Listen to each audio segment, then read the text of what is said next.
عمران خان کی طرز سیاست کو کیسے دیکھ؟ وہ ابھی بھی سمجھتا ہے کہ he is a captain of a team, 11-12 آدمیوں کی ٹیم کا وہ کپتان، بہت سخت کپتان تھا وہ، بڑا ڈسپلن میں ٹیم کو رکھنے والا آدمی تھا. اس میں میرا خیال ابھی اس کا خیال یہی ہے. And he is a very popular among the young generation. جس جنریشن نے 2000 کے بعد وہ پیدا ہوئی اور جس نے سنا ہی یہی کہ ایک لوہار ہے اور ایک ٹکٹیں بیچتا ہے اور یہ تو اس قابل ہی نہیں ہے، تو ان کے سامنے تو وہ ایک ہیرو کے طور پہ، ایک اسمارٹ آدمی کے طور پہ، ایک کرکٹ کے اپنا لیڈر کے طور پہ ایمرج کیا. تو آپ دیکھو کہ جو 2000 میں پیدا ہوئے اور جب وہ 2018 میں ووٹ کر رہے تھے، وہ 18 سال کے تھے، وہ ووٹ کا ان کا حق بن رہا تھا. And they did it. لیکن سوال ہے کیا 14 سال سے جو وہ حکومت کر رہے ہیں، کیا ایسی حکومت ہے جو دوسرے صوبوں کے مقابلے میں بہتر و نمبر ایک، اور خود جو 3.25 سال کا جو عرصہ ان کے پاس تھا، اس میں کون سی ایسی بیسک تبدیلی وہ لا سکے؟ وہ 4.25 سال 5 سال کیوں نہیں ہو پائے؟ وہ اپنے اپنے رویے کی بات ہے. جب آپ ووٹ آؤٹ ہو گئے، first time vote of no confidence کامیاب ہوا ہے. اس سے پہلے بے نظیر کے خلاف پیش ہوا تھا جو ناکام ہو گیا تھا، یہ اس دفعہ کامیاب ہو گیا. اور یہی پارلیمانی ڈیموکریسی میں ایک طریقہ کار ہے کہ آپ how to change your leadership in the parliament. کوئی میجر وجہ کیا آپ نے جج کی؟ سر ان کو لانے والے ان کے درمیان اپنے جھگڑے تھے، جو میں اتنا سنتا ہوں آپ لوگوں کے ذریعے، کہ ان کو لانے والے بھی وہی دوست تھے جن کے ساتھ ان کا اختلاف ہوا. کوئی ایکسٹینشن مانگ رہا تھا، کوئی ایکسٹینشن وہ نہیں دینا چاہ رہے تھے. ایسے معاملات تھے. کوئی ایسا پرنسپلی کوئی مسئلہ تو نہیں تھا کہ کوئی اقتصادی امور کے اوپر اختلاف رائے ہو گیا ہو یا کانسٹیٹیوشنل کوئی ایسا مسئلہ ہو. ورنہ یہ 2 اسمبلی انہوں نے توڑوا دی، پنجاب کی توڑوا دی اور KPK کی توڑوا دی. ابھی پچھلے دنوں کہا کہ سب کمیٹیوں کو چھوڑ کے باہر نکل آئیں. تو اصل میں وہ ایک کپتان کا رول پلے کر رہے ہیں. ایک کپتان کے رول میں اور ایک پولیٹیکل لیڈر کے ہونے میں فرق ہوتا ہے، کیونکہ آپ کو بہت سارے لوگوں کو اپنے ساتھ لے کے چلنا پڑتا ہے جو مختلف سوچ، فکر اور مختلف طبقہ زندگی سے ان کا تعلق ہوتا ہے. مختلف زندگی کے طبقے ہوتے ہیں جس میں سے لوگ آپ کے ساتھ آتے ہیں. ملک بھر کی ووٹر لسٹ جو ہے نا وہ آپ کی فنگر ٹپس پہ ہیں، حلقے آپ کی فنگر ٹپس پہ ہیں. آج جب ہم بات کر رہے ہیں، انٹیکٹ ہے PTI کا vote bank? I think they are a very important political force. رہائی ہو جائے گی عمران خان؟ اگر عدالتوں نے اس کے مقدمات کو سنا اور ان کو بری کر دیا تو ہی کیا دوبارہ اقتدار میں آ سکتے؟ Why not? اگر لوگ ووٹ دیں گے تو کیوں نہیں آ سکتے؟ ووٹ جس کو ملتے ہیں وہ اقتدار میں آ جاتا ہے. میں تو اس میں بلیو کرتا ہوں نا. دیکھو نا، آپ پھر واپس چلے جاتے ہو 50 سال کی کہانی میں. اس کہانی کا کتنا بھگتان بھگتو گے؟ میں تو اس ڈر کا اظہار کر چکا ہوں تمہارے پروگرام میں کہ اگر یہ رویہ رہا تو ملک کی خانہ جنگی کا شکار نہ ہو جائے. تو ہمیں فیصلے عوام کے ماننے ہوں گے. اور یہ بہت اچھی بات تم نے کی. اور میرا یہ سوال تمہارے ذریعے ہے ان تمام لیڈروں کو، مجھے بتائیں یہ کس قسم کا الیکشن کمیشن چاہتے ہیں؟ ایک 1973 کے اندر لکھا ہوا ہے کہ الیکشن کمشنر کون ہوگا، leader of the opposition and leader of the house مل کے بنائیں گے. اگر نہیں ہوگا اختلاف، it will be refer to the committee and then to the court. یہی ہے نا؟ پہلے یہ تو طے کر لیں، پھر دوسرے یہ طے کریں کہ اگر فارم 45، 46، 47 میں خرابی ہے تو اس کو چینج کرنے کے لیے متبادل طریقہ کار کیا ہے، اس کی بات تو کر کے بتائیں کہ کیا کون سا فارم چینج کرنا. مثلا میں ایک فارم کے اندر تبدیلی کا خود حامی ہوں. مثلا فارم 45 میں لکھا ہوتا ہے 10 میں کہتا ہوں جسے ہم چیک پہ لکھتے ہیں نا 10 TEN 10 اور 10، آپ اس 10 کو اردو میں بھی لکھیں 10 ووٹیں لکھو 10 دال سین 10، ٹھیک ہے، تاکہ وہ 10 کو ایک 100 نہ بنایا جا سکے، اس کو 1100 نہ کیا جا سکے. اس کو یہ نہیں، ایک چھوٹی سی بات ہے. کیا بات؟ جس پہ آپ ڈائلاگ کا آغاز تو کرو کہ کس قسم کی تبدیلی چاہتے ہو بھائی. میں باتیں کرنے سے تو ایشو نہیں ریزالو ہوں گے. اچھا یہ ہو گیا. اب آپ کیا چاہتے ہیں؟ کون ہو اپنا پولنگ کون چلائے؟ عدلیہ چلائے، انتظامیہ چلائے، کون چلائے؟ اس کا فیصلہ کر لو ایک دفعہ بیٹھ کے. آپ کے ان کے دور میں انہوں نے کوشش کی مشینوں کے ذریعے الیکشن کرانے کی، تو اس میں یہ کہا گیا، ایون ہائی کورٹ کا جو ایکشن ہے وہ مشینوں پہ آیا، اور کہا گیا کہ ٹرائل کے طور پہ کچھ جگہ پہ مشینوں پہ الیکشن کروا لیے جائیں. بایو میٹرک نہیں، ہاں مشینوں کے ذریعے، بایو میٹرک کے ذریعے. انڈیا نے کافی عرصے کے بعد اس چیز پہ پہنچے. ٹھیک ہے. آپ بھی کر لیں, آپ تجویز پیش کریں نا, اور اس تجویز کے خلاف جو لوگوں کی رائے ہے اس پہ ایک نیشنل ڈبیٹ کریں. دیکھیں اس طرح تو یہ مسئلہ حل نہیں ہوگا. آپ کہیں گے کہ آپ کو 80% لوگ آپ کے ساتھ ہیں, تو اس 80% لوگوں کو ثابت کرنے کے لیے کیا طریقہ کار کیا ہوگا. اس طریقہ کار کو آپ مانتے نہیں, آپ کہتے ہیں یہ طریقہ کار غلط ہے, یہ طریقہ کار مینیپولیٹ کر لی جاتی ہے, اپنا جو اسٹیبلشمنٹ ہے وہ الیکشن کو چھین لیتی ہے. آپ کیا تجویز کرتے ہیں کہ کیسے اس مشکل سے بچا جائے؟ تجویز تو پیش کرو نا یار. میں کہتا ہوں مجھے یہ تمہارا کلر پسند نہیں کوٹ کا, تو مجھے بتانا چاہیے تمہیں نیلا کوٹ پہننا چاہیے, پیلا کوٹ پہننا چاہیے, سفید کوٹ پہننا چاہیے. سولوشن کی بات, سولوشن کی بات, اور پھر let the people decide it. ایک نیشنل ڈبیٹ ہو کہ بھائی کس قسم کا الیکشن چاہتے ہو, الیکشن میں کون سی تمہاری. دیکھو یار سیدھی سی بات ہے, میں یہ سمجھتا ہوں پورے ملک میں لوکل باڈیز کے انتخابات پاکستان کے 50% مسائل کا حل ہیں.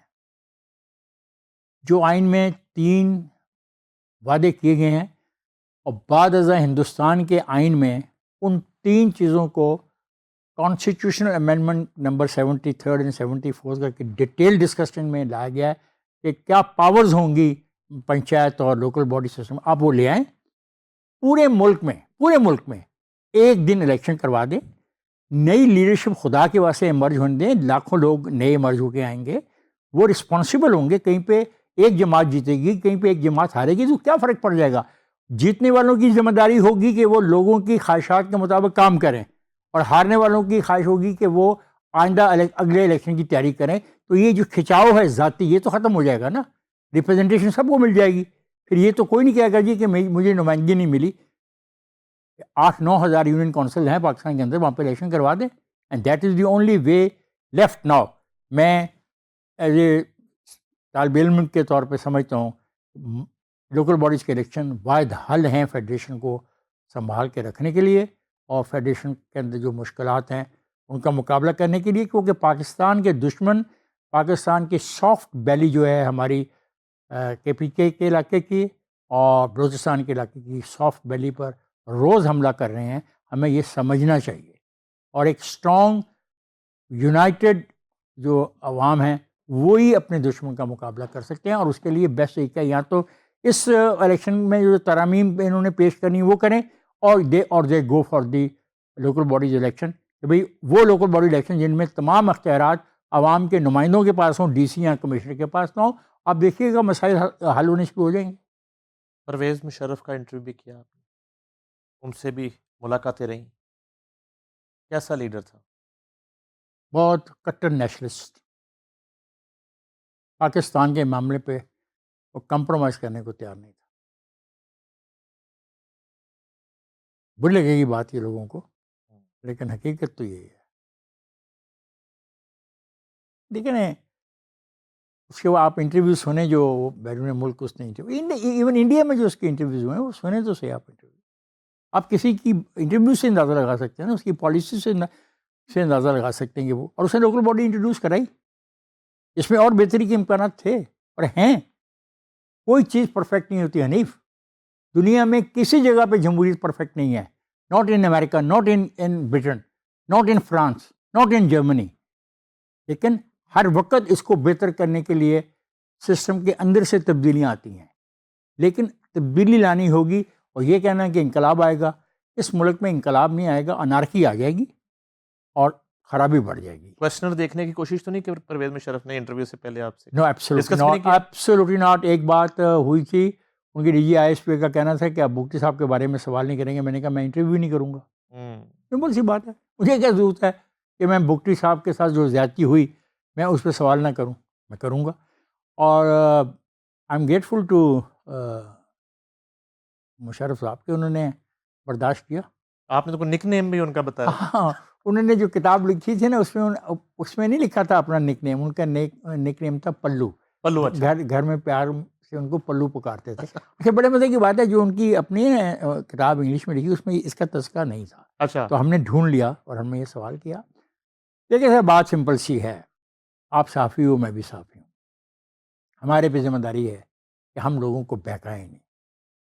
ہم لوگوں سے یہ کہیں کہ تجویز کریں متبادل کیا ہے. متبادل افراد نہیں ہوتے، متبادل نظام ہوتا ہے. جو کل گزر گئی اس سے سیکھو اور آنے والے دن کو بہتر بنانے کے لیے اس پہ عمل کرو تاکہ آپ کا مستقبل جو ہے اچھا ہو. پاکستان کی صحافت پہ بہترین اور بدترین دور کون سا؟ میں کمنٹ نہیں کروں گا. بہترین پہ کر دیں. میں کمنٹ نہیں کروں گا. سیاسی نگار خانوں کے درمیان کبھی پیغام رسانی جس کو جی برج کہا نہیں، جاتا جی ہے، میں برج کا کردار ادا کرنے کی کوشش میں کی اتنا آپ نے؟ بڑا صحافی نہیں ہوں. میں اتنا بڑا صحافی نہیں کیا نہیں، مواقع تھے. میں اتنا بڑا صحافی نہیں ہوں.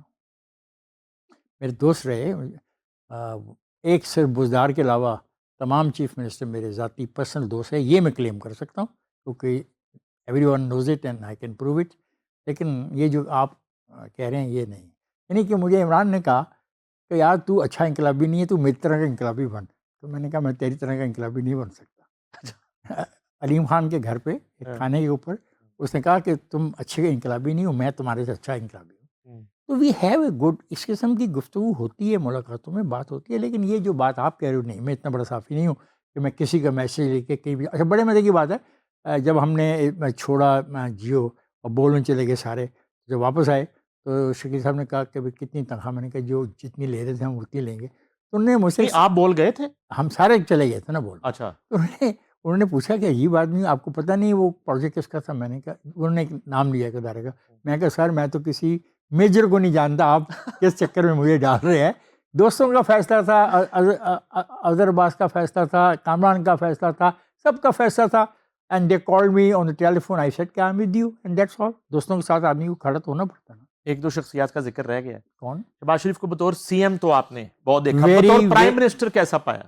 میری ملاقات ایک ہی دفعہ ہوئی ہے جب سے وہ پرائم منسٹر بنے. میں دیکھ رہا ہوں وہ بھاگے پھر رہے ہیں پیسہ مانگنے کے لیے لوگوں سے کہ بھی پیسے دے دو تاکہ ہم سسٹم کو چلائیں.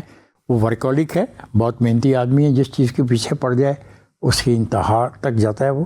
اچھا، میں نے آپ کو اکثر دیکھا ہے جب آپ آتے تھے سیدھا میرے کمرے میں گھس جانا، اور آپ ڈیلی کوئی نہ کوئی خبر لے کے آتے تھے کہ فلاں جگہ پہ دیکھو ٹریفک وارڈن کس کی ڈیوٹی ہے مگر وہ موجود نہیں ہوگا سارا دن، فلاں جگہ پہ صفائی کا ایشو ہے.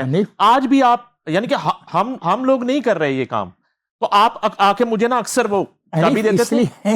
Hanif you were the boss, you were the bureau chief, تو میں تم سے نہیں آگے بحث کروں گا. نہیں، میں اب یہ تو بات ہی نہیں کر رہا. میں بات کر رہا ہوں کہ آپ دھیان سے گاڑی نہیں چلا سکتے، آپ ادھر ادھر ہی دیکھتے رہتے ہیں کہ کہاں پہ گند ہے. نہیں، ابھی میں یہاں پہ آیا ہوں نا آپ کے پاس. جی، وہ ستھرا پنجاب ذرا بتائیں. نہیں، میں ابھی آپ کے پاس آیا ہوں. آپ یقین کریں کہ جو جن کا یہ پروجیکٹ ہے، میری دعوت ہے کہ وہ میرے سے گجو متے سے لے کے تمہارے اس دفتر تک گاڑی میں بیٹھ کے ٹریول کر لیں. دیکھیں میری بات سنیں. بہت اچھا نہیں ہے؟ میں کچھ نہیں کہہ رہا، صرف میں ان کو ایک دعوت دے رہا ہوں ٹریول کر. گجو متے سے یہ پائن ایونیو ڈی ایچ ریبر تک آ جائیں، جہاں تک جو آپ کے ساتھ. ہاں میرے ساتھ، تاکہ میری نظر سے بھی چیزوں کو دیکھیں. آپ نے تو اتنی چیزیں پوائنٹ آؤٹ کی ان دنوں، مجھے یاد اب آنا شروع ہو گیا ہے کہ وہ مال روڈ پہ کوئی پتہ نہیں پودے اکھڑ گئے، لگنے تھے نہیں لگنے، پنیریاں. اب دیکھو نا، ہمارے سابق وہ چیف منسٹر صاحب نے اچھی بھلی وہ للی لگی تھی، یس تو وہ اکھاڑ دی اور کہا یہ اکھاڑ دو، اور پھر سب گھاس لگوا دی. میں نے کہا بھی کہ موسم یہ نہیں چلنا گھاس، اوپر درخت ہیں یہ ضائع جائے گی. اس نے کہا تم بس کر دیا، تو للی بھی اکھاڑ دی. اب وہی للی دوبارہ لگائی ہے، گھاس تو ختم ہونی تھی. دیکھو میں ان کی نیت پہ شک نہیں کرتا، سیدھی سی بات ہے. لیکن میں یہ کہتا ہوں ہر آدمی کو کنٹریبیوٹ کرنا چاہیے، اپنے شہر کے لیے، اپنے ملک کے لیے، اپنے محلے کے لیے، اپنی گلی کے لیے. اگر آپ کر سکتے